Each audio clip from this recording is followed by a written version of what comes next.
শুভ নববর্ষ সকলকে জানাচ্ছি পহেলা বৈশাখের শুভেচ্ছা। আর আজকের এই চৈত্র সংক্রান্তিতে কিন্তু আমরা প্রত্যেকটা হিন্দু পরিবারে কিন্তু পাঁচন রান্না করা হবে। আর আমাদের ঘরেও কিন্তু সে পাঁচন রান্না করার জন্য প্রত্যেকটা আইটেম কিন্তু কেটে নেওয়া হয়েছে। আর এখানে আমার বোনে কিন্তু প্রত্যেকটা মশলা পেস্ট আকারে ব্লেন্ডার করে রেখেছে। আর প্রত্যেকটা মশলা কিন্তু খুব সুন্দর দেখাচ্ছে। আর কিছুক্ষণের মধ্যে কিন্তু আমার মা রান্না শুরু করে দিবে। আর এখানে বিশাল একটা ডেক্সির মধ্যে কিন্তু রান্না করা হচ্ছে, যেহেতু আমাদের ঘর থেকে সবাইকে দেওয়া হয় তার জন্য কিন্তু বিশাল একটা পাত্রের মধ্যে রান্না করা হচ্ছে। আর আজকের রাঁধুনি হচ্ছে যে আমার মার, আমি হচ্ছে হেল্পার হিসেবে মার সাথে ছিলাম, যখন যেটা লাগে সেটা শুধুমাত্র আমি তাকে এনে দিচ্ছিলাম।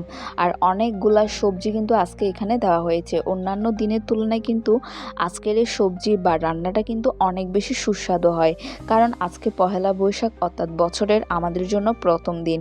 তাই প্রত্যেকটা পরিবারে কিন্তু আজকের এই পাঁচন রান্নার ঐতিহ্যটা ধরে রাখা হয়েছে। আর এখানের মধ্যে আমার মা প্রত্যেকটা সবজি অর্থাৎ ডাঁটা পেস্ট প্রত্যেকটা মশলা কিন্তু সুন্দরভাবে দিয়ে দিচ্ছে। আর এখানে কিন্তু আপনার সকল ধরনের আর মশলার আইটেমগুলোর খুব সুন্দরভাবে ব্লেন্ডার করা আকারে দিয়ে দিয়েছে।